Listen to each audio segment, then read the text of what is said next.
What's going on, runners? It's Tizzle here, and in this video, I will be giving my personal thoughts on all things Marathon. I watched a full reveal stream from Bungie today, and then I watched Scarrow9's stream where he talks about the game. I'm sure you all know who he is if you're watching my channel, but he's a Destiny creator who got to go hands-on with Marathon for about 75 hours. He has some videos breaking down the game in depth, so give those a watch if you want more detailed info on the game itself. Obviously, I have not played the game, so I can't give a proper review. But many people in my YouTube comments and especially my Twitch chat have been asking me if I plan on playing the game, if I'm hyped for it, what I think of it, etc. So I want to answer all those questions in this video.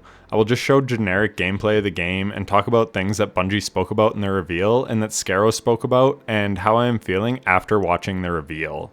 Lastly, this game is not even an alpha yet, so much of it is subject to change. So before I can really give my thoughts, I have to give you a bit of background on what was talked about today. The alpha will have 4 playable runners in Locust, Blackbird, Glitch, and Void. Again, they talk about the different kits and movesets that each runner offers, and at launch there should be 6 runners available, as well as 3 maps with a 4th launching shortly after. The game will also be paid. It will not be AAA priced at $70 US, but it will also not be free to play, which I will touch on in a bit. The maps have dynamic weather, which is cool, and Scarrow, a renowned secret lover in Destiny and COD Zombies, has confirmed that the game will have many secrets, which is one thing that really sets it apart from other extraction shooters. And people like My Name is Bife and others say that the Marathon universe has extremely rich lore, which is something I would definitely expect from the folks at Bungie. The game has full crossplay, and it did say it launches for all consoles, so I assume that includes the Nintendo Switch too, though I'm not fully sure.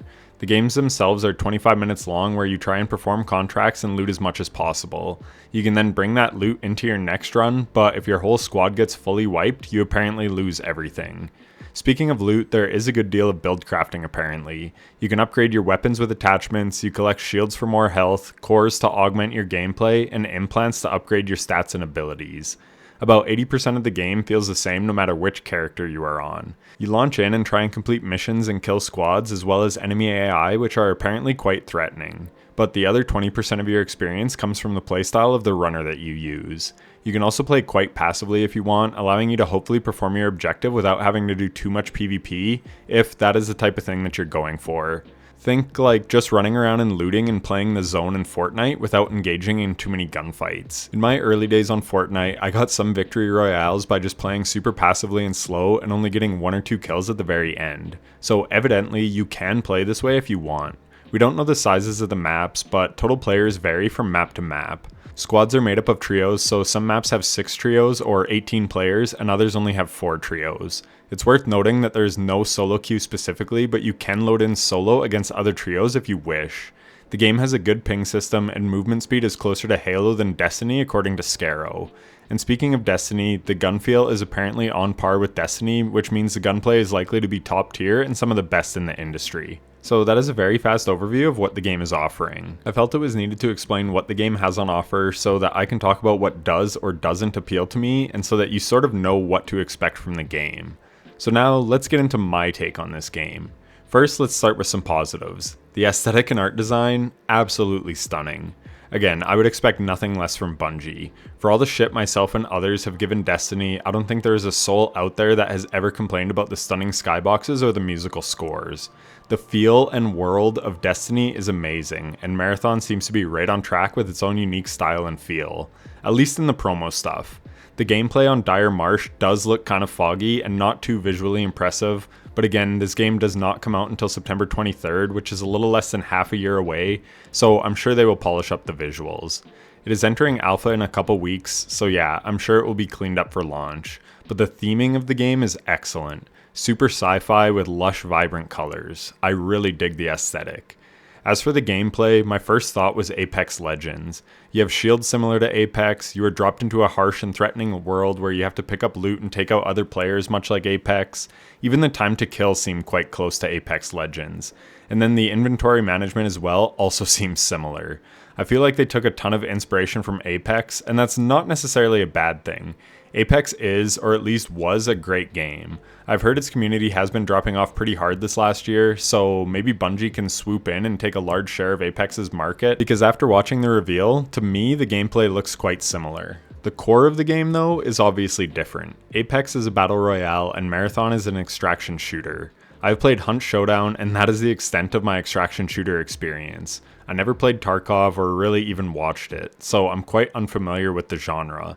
But as long as the gameplay is good, then this game will appeal to many people. And Bungie, again, for all their faults, really do nail good feeling gameplay, so I expect it will be very fun to play. So to me, this is basically a new spin on Apex Legends, at least from the outside looking in. The games have a smaller number of players than Apex, but the goal is similar. Loot what you can and slay out. But the end goal is slightly different. Make it to the extraction point with your loot intact. But one thing Apex did extremely well is they went free to play. Being free to play, it opened them up to a massive audience of players who could try out their game. Fortnite did the same thing, and it's one of the largest games of the 21st century as a result. And it's also become an industry leader in many regards. They're pretty much the pioneers for the season or battle pass model, and many games have followed suit since. But again, a huge reason for their success was being free to play. Personally, I only played Apex and Fortnite because they were free to play, but Marathon will have a price tag, and to me that is a mistake and a big barrier to entry.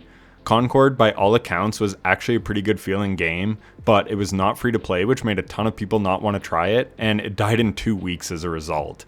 They also had terrible art direction where Marathon oozes style, but I think not having it free to play will limit its potential. For me personally, I do not plan on playing it as a result of this. The genre of game just doesn't really appeal to me, and if I want to play a game that feels similar to Apex Legends, I'll just go play Apex. I know Marathon offers a lot of other things like lore and secrets and is a different type of game being an extraction shooter versus a BR, but again, if I'm playing a shooter, I just want to shoot people. But that's just me. The build crafting may appeal to some people, but again, if I am looking to make sweet builds, I will play Diablo or Path of Exile or Outriders or Destiny or any number of games with much more in-depth build crafting. You can only do so much build crafting in a PvP game where you lose all your loot relatively routinely. And if I want a pure PvP experience, then Valorant or CSGO are out there. Obviously, they have a different appeal than what Marathon is going for, but the point I'm trying to make is that by blending these genres, they may not appeal to the type of audience that they're chasing.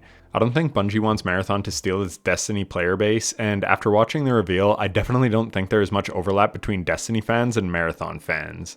The problem is, the players they are trying to attract are deeply embedded in games like Apex or CSGO.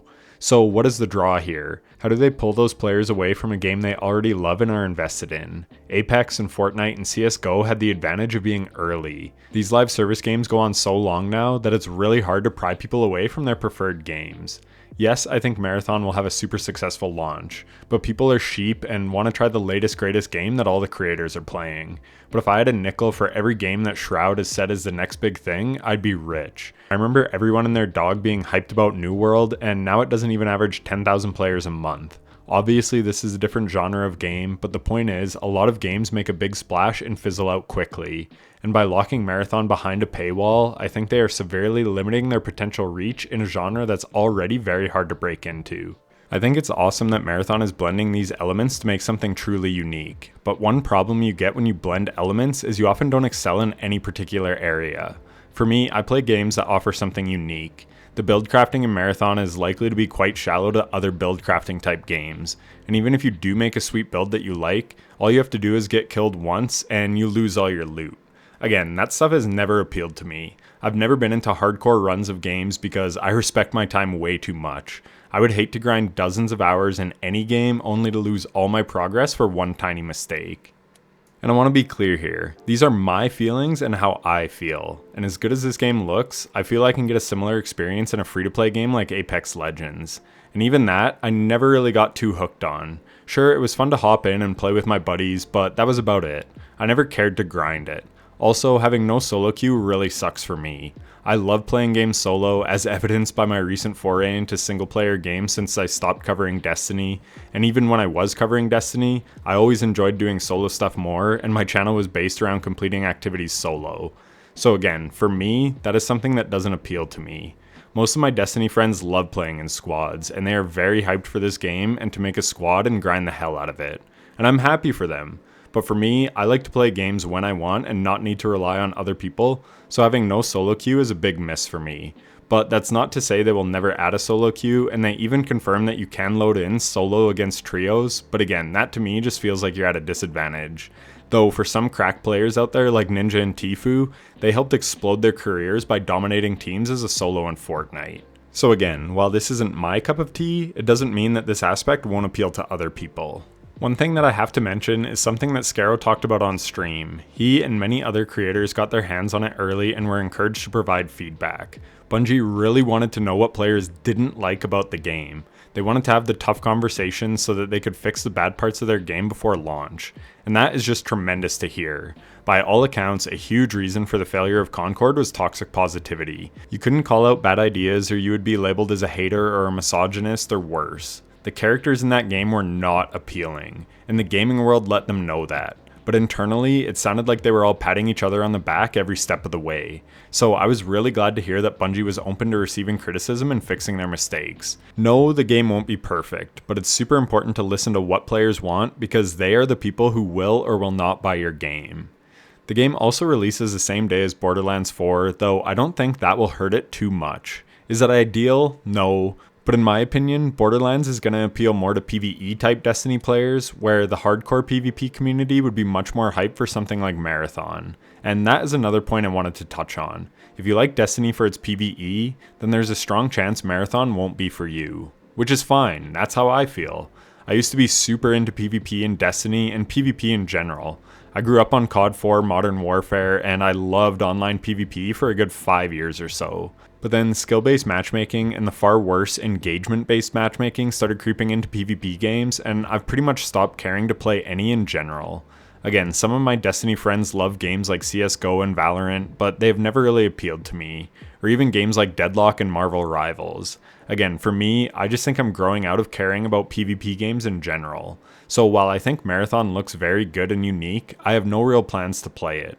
I certainly have no plans to buy it, but if it ever goes on sale for super cheap on Black Friday or something, or they offer it up as free to play, I may give it a whirl. But for me and the type of games that I care about, I'm just not hyped in the slightest. And that's fine, not every game needs to be for everyone. I can see this game having a very dedicated fan base and a very hardcore community of sweats. I can see it being super fun to watch in a competitive esports type setting and fun to make content on. But for me personally, I won't be playing it at launch. I hope the people that do play it enjoy it, and I also hope it isn't littered with microtransactions, but time will tell. They have confirmed that there will be seasons, and that is just another unappealing aspect to me. I'm just exhausted by live service games, and Bungie are master manipulators at getting you to keep coming back week over week. I'm sure they will add more runners and more maps and game modes and stuff over time, which is another reason I'm happy to wait to get it on sale. These live service games tend to only improve with time, even if their player base dwindles. They have confirmed that they will have dedicated servers and strong anti-cheat, which is really nice to hear. That's another reason I have drifted from PvP games. I just can't stand cheaters, and it's super pervasive these days. Anyways, thanks for listening to me ramble. I wanted to get all my thoughts down so that in the future when my Twitch viewers ask me about my thoughts on Marathon, I can direct them to this video. But the TLDR on those thoughts is this. I think it has amazing art direction and will likely have top tier gunplay. But the core of the game just doesn't appeal to me and the type of gamer that I am. And that's fine. And that's it for the video. Let me know your thoughts on Marathon down below. Are you hyped for it? If so, I'm genuinely happy for you. I'm super hyped for Mario Kart World and Donkey Kong Bonanza, and it's fun to be hyped for things. It gives us something to look forward to. But let me know your thoughts and why you are or aren't hyped for Marathon, or just whatever else you want to talk about. I make a lot less videos now, and I miss interacting with my community. I will be streaming Death Stranding this week, so come by Twitch or YouTube and say hi. And as always, thanks so much to my channel members. You guys mean the world to me. I'll catch you in the next one. Take care.